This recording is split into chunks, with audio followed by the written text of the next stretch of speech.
네, 오늘 주일 오후에 주시는 하나님의 말씀은 사도행전 9장 32절부터 35절입니다.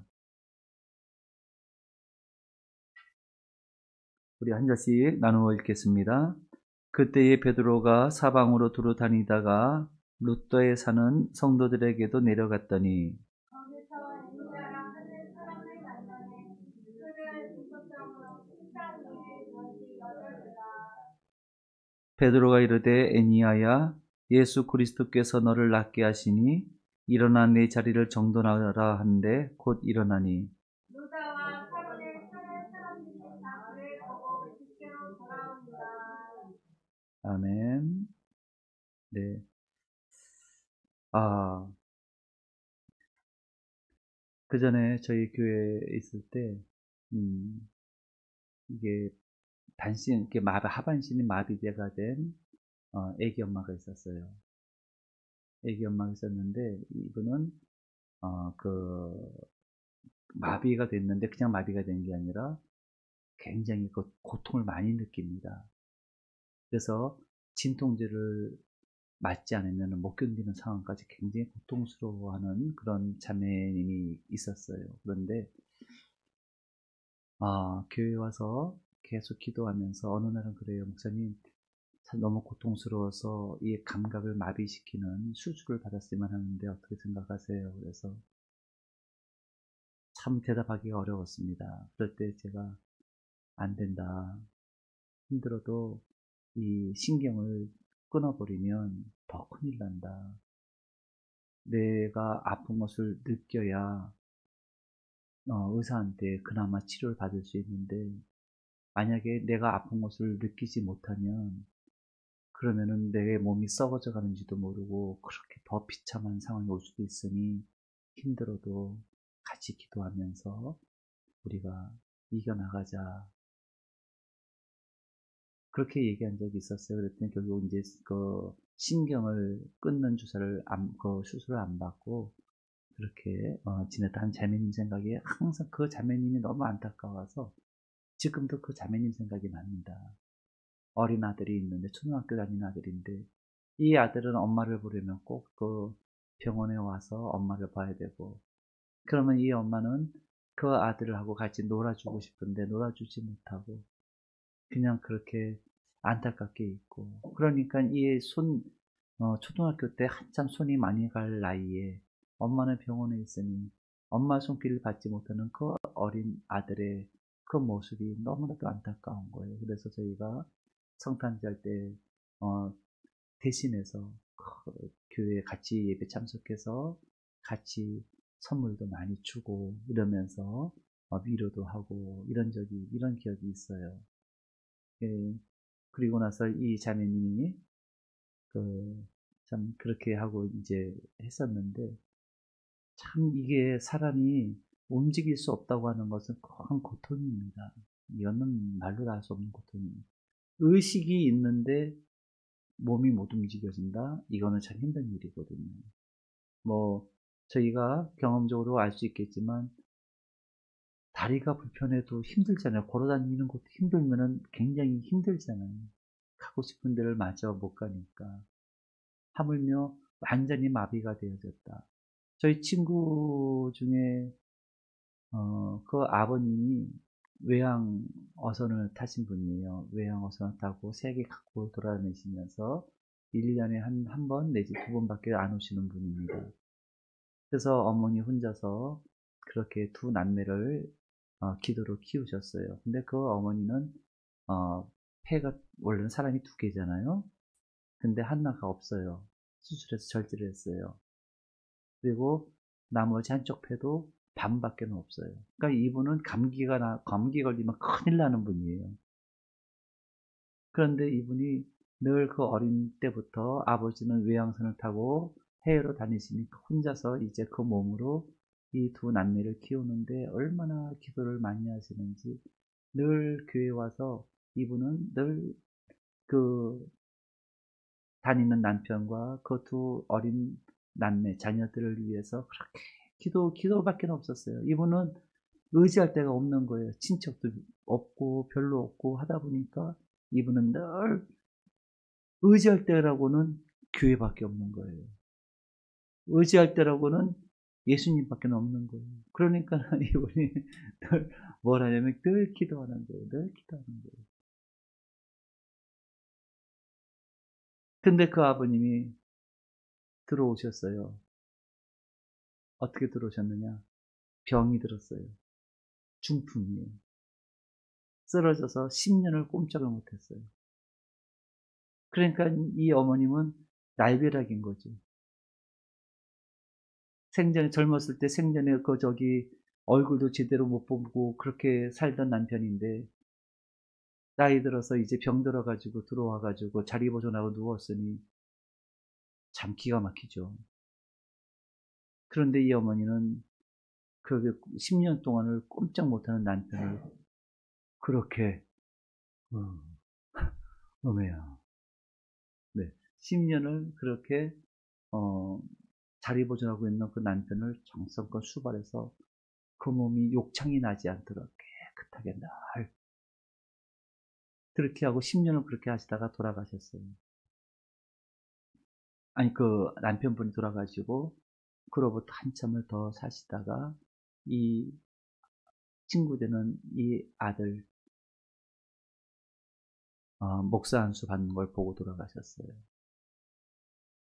참 그러면서 제가 이렇게 볼 때 이 중풍병으로 자리 보존해서 꼼짝 못하고 누워있는다는 것이 본인에게는 참 비극이지만 본인뿐만 아니라 가족들에게도 얼마나 큰 피해가 되는지 몰라요. 지금도 우리 동료 목사님 중에 한 분은 어머니가 30년 전에 쓰러지셔서 30년째 꼼짝을 못 하신대요. 중풍을 쓰러지셔가지고. 감당이 안 되는 거예요. 자녀가 셋이 있는데 돌아가면서 이 한 집안에서는 꼼짝을 못 하는 거예요. 이 어머니를 돌보려니 꼼짝을 못 하니까는 그러니까는 이 돌아가면서 2년씩 근데 점점 병원은 깊어지는데 이게 감당이 안 돼요. 일을 못 하니까는 집안이 다 마비가 되니까 결국 요양병원으로 모셨는데 30년대 아직도 지금 이제 거의 뭐 돌아가실 때가 됐다고 하더라고요. 감당을 못 하는 거예요. 인간이 이 중풍병으로 쓰러진다. 저도 사실은 이렇게 자세히 보면은요, 먼저, 즉, 왼쪽이 마비가 되어 있는 상태예요, 여러분. 이게 멀쩡해 보이죠? 그리고 왼쪽이 마비가 돼서 왼쪽은 이렇게 웃거나 뭐 하면은 약간 비대칭이 됩니다. 이렇게 이쪽이 마비가 되어 있어서 그 전의 모습인데 이쪽은 살아있다 보니까 이게 움직이잖아요. 그러니까 이쪽은 가만히 있는데 이쪽이 틀어지는 거예요. 이제 구안화사라고도 얘기를 하는데 좀 그 상태로 지금 있는 겁니다. 그래서 여기가 어떤 데면 감각이 별로 없어요. 저도 사실은 이쪽은. 이런 상태로 있는 거죠. 근데 그래도 감사하게도 확 티가 안 나니까 사람들 보시기에 그러더라고요. 어떤 분이 모르겠죠. 잘 모르겠대요. 근데 저는 사실 여기 그렇고 살짝 그런 증상이 있어요. 이러면서 이제 사는 거죠. 근데 이것도 만약에 밖에 나가서 그런 모습이라면은 참 사람 만나기 참 거북할 거 아니겠어요? 그런데 하물며 중풍병이면 어떻겠어, 쓰러지면.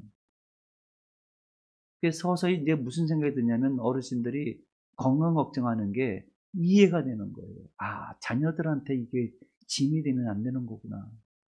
그래서 건강을 걱정하시는 게 이제 조금 느껴지는 거예요. 아, 그렇구나. 내가 살아있을 동안에는 건강하게 내 몸대로 내 의지를 가지고 건강하게 살다가 진짜 하나님께서 부르실 때는 깨끗하게 갔으면 좋겠다. 이게 기도 제목이 되더라고요. 자연스럽게. 예. 하여튼 그러니까 그만큼 이 중풍병이라고 하는 것은 그 삶을 완전히 파괴하는 것 중에 하나가 중풍병입니다. 그런데 오늘 이 성경에서 이렇게 오늘 말씀해 보시면 지금 중풍병에 들린 한 여인이 나옵니다. 누운 지 8회가 됐대요. 8년이 지났대요. 이 중풍병은 고치지를 못하는 거예요. 마비가 돼서 안 되는 겁니다. 그러니까는 이제 포기하고 살고 있었던 거죠. 포기하고 살고 있었는데 그때 베드로가 나서는 겁니다. 베드로가 일어나서 하는 얘기가 애니야야, 예수 그리스도께서 너를 낫게 하시니 일어나서 내 자리를 정돈하라. 아멘. 예수 그리스도께서 너를 낫게 하신다는 겁니다. 할렐루야. 저는 이것이 남의 이야기가 아니라 제 이야기입니다. 예수 그리스도께서 너를 낫게 하신다. 근데 예수님께서요, 우리를 낫게 하실 때는요, 우리 마음속에 믿음이 생겨요. 나을 수 있겠구나라는 마음이 들어요. 그게 믿음이거든요. 그래서 그 일을 하시는 분이 누구냐면 성령님이시거든요. 성령님께서 우리 가운데서 믿음을 불러일으키셔서 그것을 고쳐주신다는 거죠. 왜 예수님께서 하신 말씀 중에 아주 유명한 말씀이 있습니다. 할 수 있거든이 무슨 말이냐? 믿는 자에게는 능치 못함이 없느니라. 이 말씀하셨거든요. 믿는 자에게는 능치 못함이 없느니라. 왜 이 말씀을 하셨냐면 그 말씀을 하실 때에 어떤 일이 있었냐면은 어떤 귀신 들린 자녀를 둔 아버지가 그 아들을 데리고 예수님 앞에 나서 고쳐달라고 그랬어요. 근데 제자들이 못 고쳤어요. 그때 예수님이 변화산에서 기도하고 내려오셨는데 그걸 보시고 무슨 일이냐 그랬더니 이러이러해서 이렇게 됐습니다. 그러니까 그 아버지가 예수님에게 뭐든지 하실 수 있거든 내 아들을 고쳐주십시오 그랬더니 그때 하신 말씀 무엇을 할 수 있으시거든 내 아들을 고쳐주십시오 이렇게 청했어요. 그랬더니 그때 예수님께서 하시는 말씀이 이 말씀이에요. 할 수 있거든이 무슨 말이냐? 믿는 자에게는 능치 못함이 없느니라. 이 말씀하셨거든요. 그러니까 이 아버지가 예수님한테 무슨 기도를 하냐면 주님 내게 그 믿음을 주십시오. 이렇게 청했어요. 내게 그 믿음을 주십시오. 그리고 나서 내가 믿느냐? 예, 믿습니다. 내 믿음대로 될지어다. 할 때 그 자녀가 고침받았어요. 할렐루야. 예수님이에요. 예수님.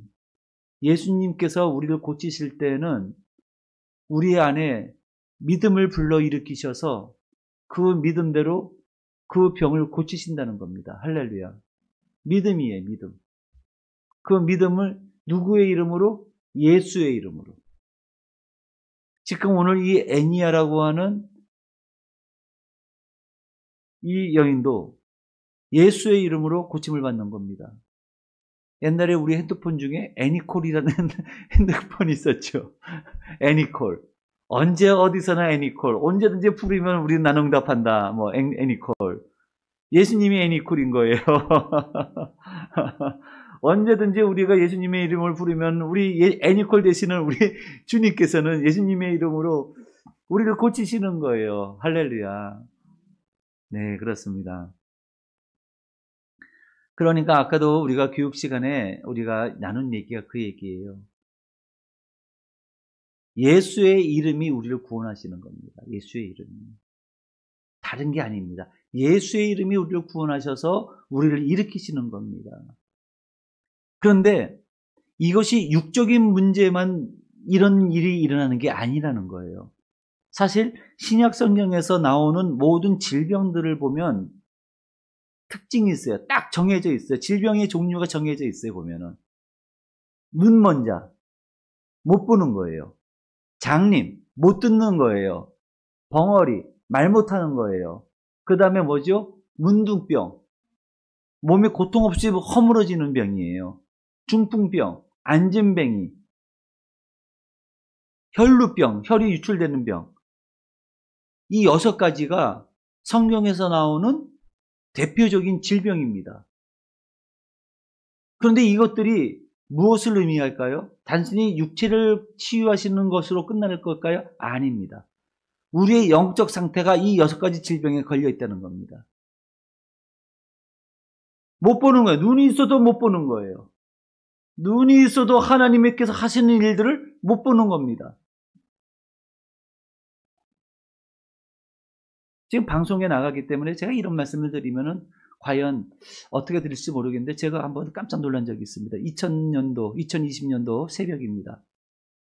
그때 2월 달부터 새벽 코로나가 시작이 됐습니다. 그때 막 난리가 났습니다. 새벽 예배를 여기서 드리고 이제 귀가하는 가운데 새벽에 그 2월 달 아무도 없는 그 길거리에 두 사람이 방호복을 입고 있는 거예요. 왜? 여러분 이게 뭐죠? 소독하려면은 그 소독약에 감염되지 않도록 비닐불 같은 이상한 옷을 입죠. 우주복 같은 옷을 입고서는 그 통을 들고 그 방역을 하는 분들이 있잖아요. 두 사람이 서서 이야기를 하고 있는 것을 보았습니다. 새벽에. 그래서 아니 이 새벽에 저런 옷차림으로 왜 저기 서 있지? 근데 그들이 거기서 둘이서 얘기하면서 뭔가를 뿌리는 걸 보았습니다. 그리고 나서 너무 희한한 일을 새벽에 보아서 이렇게 보았더니 다시 봤더니 그 두 사람이 없어졌어요. 그래서 그때 느낀 게 그겁니다. 아, 이 연병이 코로나가 애굽에서 전염병을 일으켰던 그 일들, 그리고 하나님께서 하신 말씀이 있죠. 너희는 어린 양을 잡아 그 피를 문 좌우 설주와 문 인방에 발라라. 그 피를 바른 문에는 죽음의 사자가 넘어가리라. 이 말씀하셨잖아요. 제가 그 말씀이 기억이 나는 거예요. 아, 그렇구나. 예수의 피로 인침을 받아야 되는 거구나. 그 새벽에 그걸 제가 아무한테도 얘기하지 않았던 저만의 경험이었습니다. 그렇습니다. 그런데 하나님께서 뭘 말씀하셨냐면 예수의 피를 말씀하셨어요. 예수의 피. 예수의 피, 어린 양의 피를 바르라는 겁니다. 어린 양 대신 예수 그리스도의 피가 아니면 이 재앙에서 벗어날 사람이 없다는 겁니다. 그 말씀을 주시는 거예요. 여러분들 기억하십시오. 지금도 마찬가지입니다. 예수 그리스도입니다. 예수 그리스도의 그 이름의 권세가 우리를 구원하시는 것이고 우리를 모든 연병과 재앙으로부터 우리를 보호하시는 겁니다. 할렐루야. 예수님의 이름이에요. 그러니까 한번 보세요. 눈이 있어도 못 보는 거예요. 하나님께서 하신 일들을 못 보는 겁니다. 시대의 어둠에 가려서 많은 사람들이 하나님의 하시는 일들을 못 보고 있는 겁니다. 장님이라는 거죠. 하나님께서 하시는 일들을 못 본다는 것은 곧 무슨 의미입니까?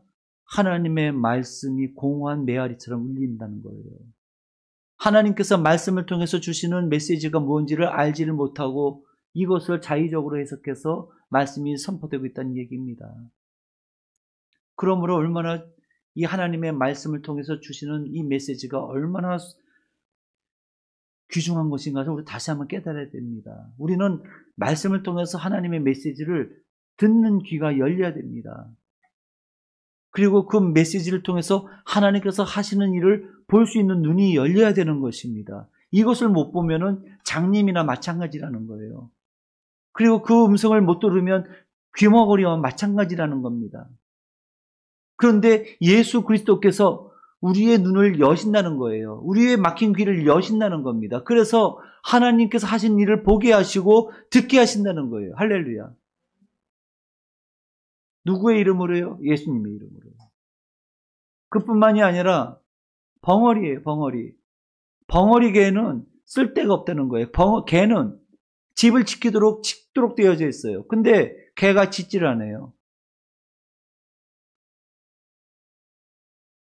요양원하는 목사님이 있습니다. 그래서 거기에는 이제 그 앞에 1000평의 밭도 있고 정원이 있어요.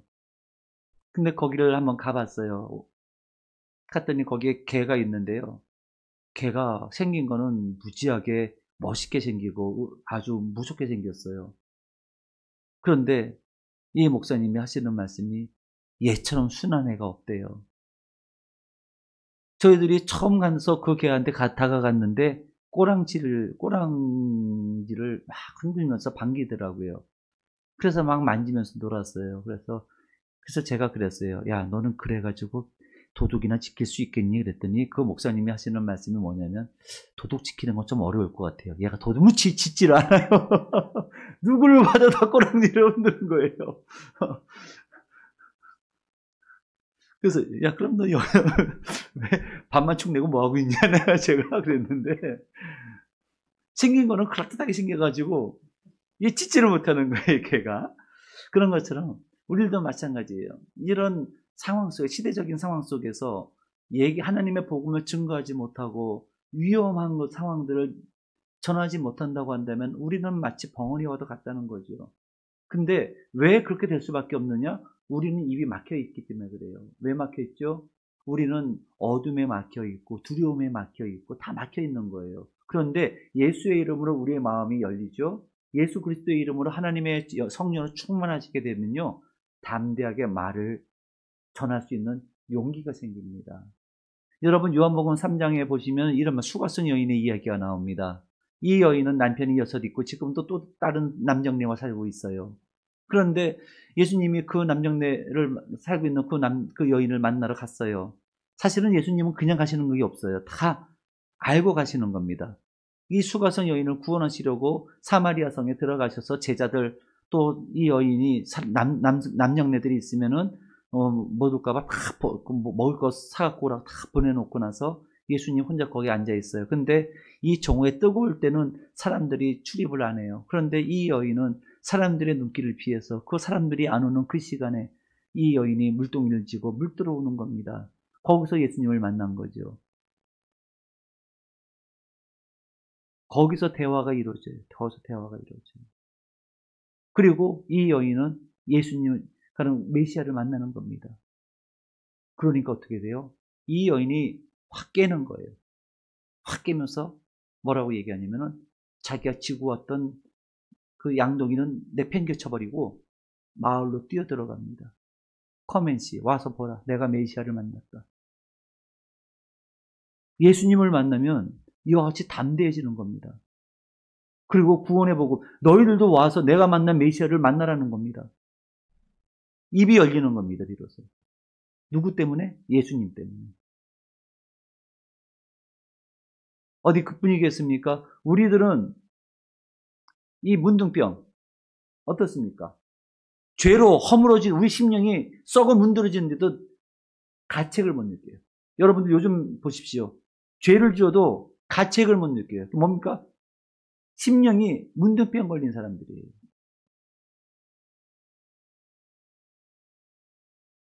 그런데 예수님을 만나게 되면 어떻게 돼요? 고침을 받아요. 통렬한 회개가 일어나요. 아, 내가 죄를 지었구나. 하나님 앞에 내가 얼마나 지금 모습을 보니까 비참한 거예요. 제가 참 인상 깊게 읽었던 시 하나가 있어요. 하나온 시인데 황토길이라는 그 시가 있습니다. 한 걸음 가서 떨어져 나간 내 손가락을 땅에 묻고, 또 한 걸음 가서 또 내 발가락을 묻고, 떨어져 나가는 살점을 그 황토길, 자기가 걸어가는 길에다 묻는다는 거예요. 근데 이분이 누굽니까? 나병 환자예요. 이 하나운이라는 시인은 나병 환자입니다. 지금 요 안에도 있습니다. 지금 제가 그건 너무 인상 깊어서 그것을 제가 읽을 때 막 가슴이 뭉클한 거예요. 근데 그때 성령 하나님께서 주시는 감동이 뭐냐면은, 네 영적 상태가 문둥병이 아닌지 돌아보아라. 그런 마음을 확 주시는데요. 그 시인의 그 고통, 절규, 그 눈물이 너무나도 안타까운 거예요. 그래서 제가 그런 마음이 드는 거죠. 예수님을 만난다면 회복될 수 있을 텐데. 이런 마음이 드는 거예요. 예수님을 만났으면. 근데 우리의 마음이 그렇다는 거죠. 우리 심령이 이와 같이 육신의 문제가 아니라 심령의 문제인 거죠. 애양원을 가봤더니 손양원 목사님이 그 당시에 나병 한센병 환자들을 돌보는 그 기구들이 다 있어요.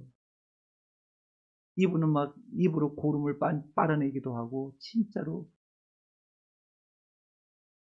그렇게 헌신적으로 섬기다가 중이품으로 돌아가셨죠. 여러분, 마음의 육신의 문둥병보다 마음의 문둥병이 진짜 무서운 겁니다. 죄를 깨닫지를 못해요. 양심의 가책이 없어요.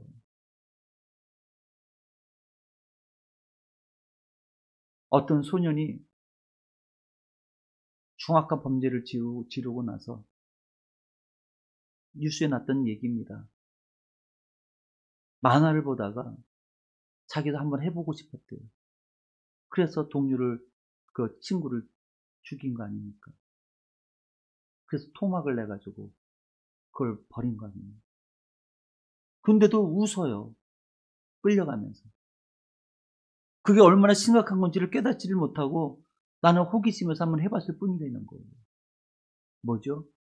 마음의 문제점이에요. 심각한 죄를 졌어도 깨닫지를 못하고 그게 얼마나 유중한 것인지 알지를 못하는 겁니다.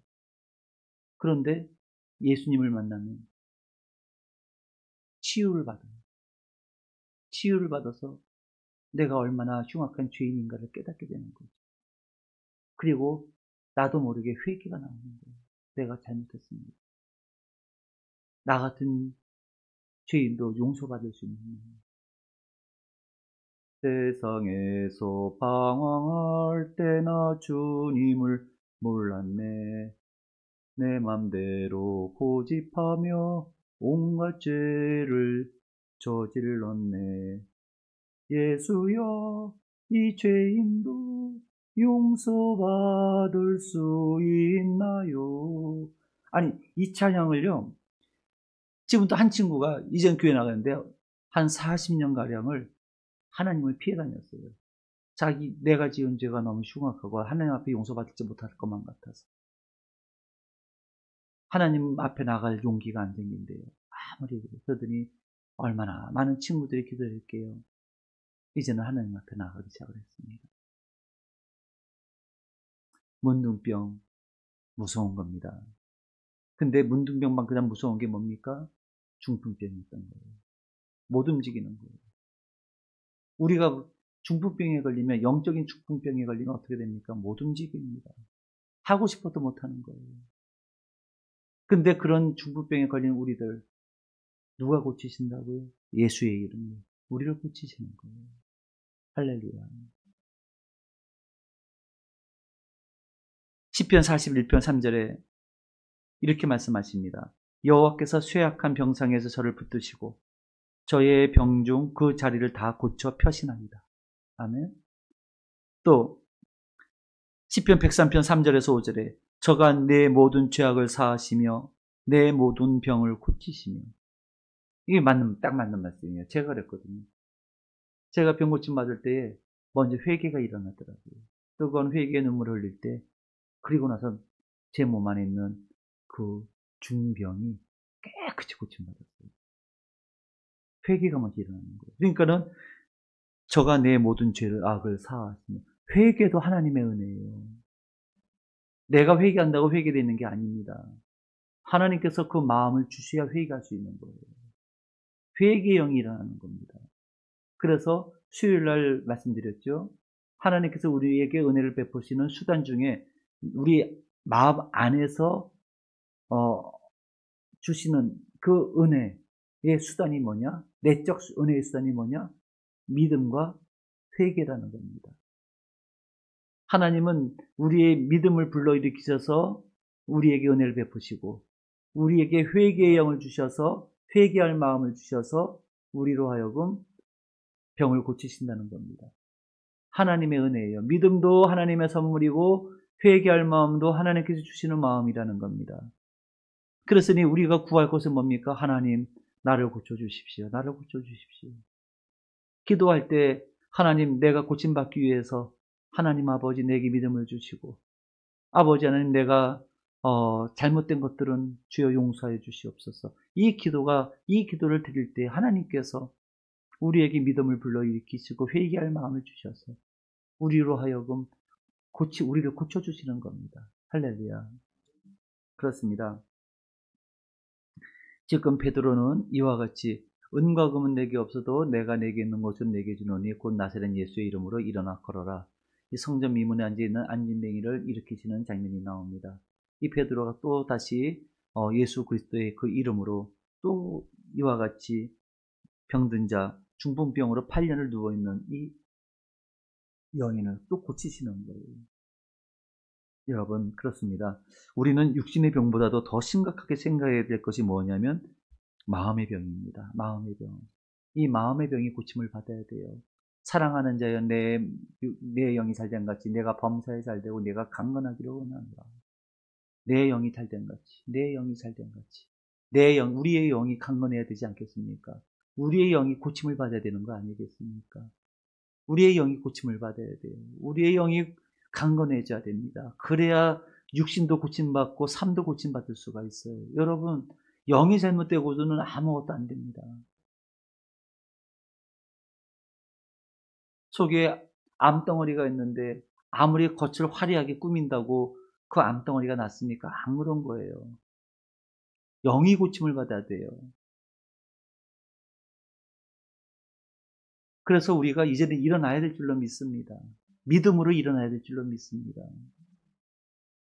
여러분, 우리가 지금은 영적으로 잠들으실 때가 아닙니다. 위험합니다. 육신의 잠은 잘 주무시는 게 좋은 거예요. 보약이에요. 육신의 잠은 잘 주무셔야 돼요. 근데 영적으로는 잠들면 안 됩니다. 영적인 잠은 절대로 안 됩니다. 영적으로 잠들게 되면 이와 같이 사단이 틈을 타요. 시대를 분별하지 못해요. 때를 놓치게 되는 거죠. 왜 신랑 맞는 열처녀의 비유가 있잖아요. 영적으로 잠들면 어떤 일이 벌어져요?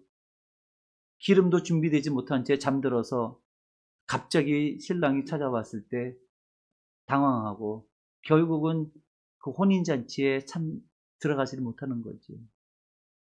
영적으로 잠들면 안 됩니다. 지금은 깨어 있어야 할 때입니다. 우리가 안일하게 살 때가 아닙니다.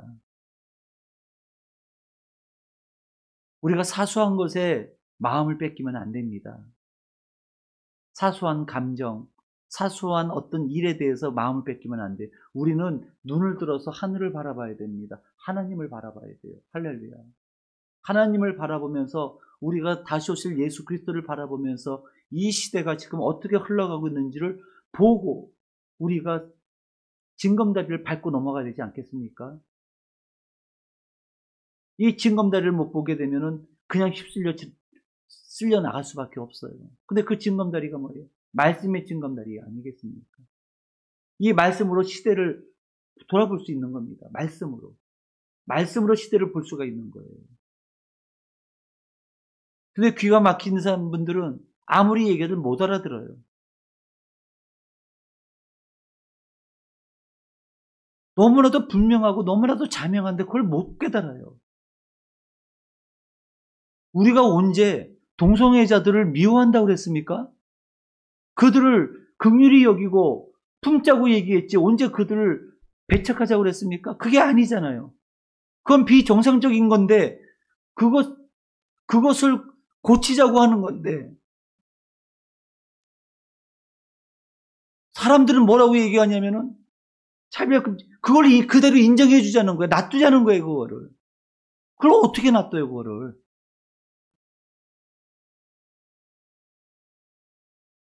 그러니까 사람들이 그러는 거예요.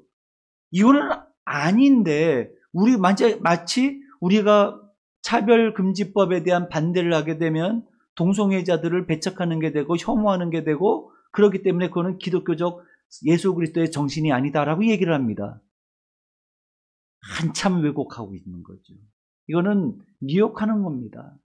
그게 아니라는 거죠. 심지어는 이런 일까지 있었어요. 미국에서 소녀들의 그 기숙사에 한 남자애가 들어갔어요. 거기서 같이 합숙을 했어요. 그래가지고 그 여학생들의 부모들이 항의를 했어요. 그랬더니 뭐라고 그러냐면은 이 남학생이 나는 여자, 내 성적 정체성은 여자이기 때문에 나는 여자 기숙사에 들어가야 된다라고 얘기를 했다는 거예요. 세상에 그게 말이 되냐? 그랬더니 지금 여기서 더 항의가 더 들어가면은 당신들은 고발 조치됩니다. 이렇게 됐대요. 왜? 차별금지법에 접촉되기 때문에. 무슨 얘기인지 아시겠죠? 지난번에 한국에도 그런 일이 있었습니다. 멀쩡한 남자가 여탕에 들어갔어요. 나는 내 성 전체성은 여자라고 하면서 알고 봤더니 그게 아니었던 거예요. 호기심에서 여탕에 들어가기 위해서 자기가 여성이라고 이야기하고 들어갔던 거라는 겁니다. 여러분, 이제는 그것이 잘못됐다고 얘기하는 그 순간 그 사람은 범법자가 됩니다. 그게 차별금지법입니다. 소수의 비정상적인 그 상황을 일반화시켜서 대다수의 많은 사람들이 피해를 보는 상황들을 인정하는 것을 법으로 제정하는 것이 차별금지법입니다. 더 중요한 건 뭡니까? 더 중요한 거는 하나님의 말씀에 동성애는 분명히 잘못됐다고 말씀하고 계시는데 그 이야기를 할 수가 없습니다. 그럼 어떻게 되겠어요? 하나님의 말씀을 온전히 증거할 수가 없습니다. 그래서 이런 거예요. 그러니까 지금 우리 이 시대는요, 멀쩡한 사람들이 그 일을 하고 있는 거예요. 무슨 얘기죠? 겉은 멀쩡해도 그 속 사람이 다 문둥병이 들고 그리고 그런 일을 당해도 꼼짝도 못하고 있는 그 교회의 모습은 마치 중풍병자와도 같다는 거죠. 그래서 이래서는 안 되겠다 해서 한번 우리가 일어나서 하나님 앞에 합심해서 기도하자. 이것이 바로 오늘 10월 27일 오후 2시에 시청 앞 광장에서 드리는 예배의 성격입니다. 말씀을 정리할게요. 그렇습니다. 오늘 이 말씀은요, 예수의 이름이 우리를 고치신다는 겁니다. 예수의 이름으로 일어나 걸으라는 것입니다. 오늘 우리가 예수 그리스도에 대한 확고한 믿음을 우리가 갖고 있어야 될 줄로 믿습니다. 그 믿음을 가지고 우리가 기도하고 또 모든 믿음의 여정을 끝까지 달려가야 될 줄로 믿습니다. 기도하겠습니다.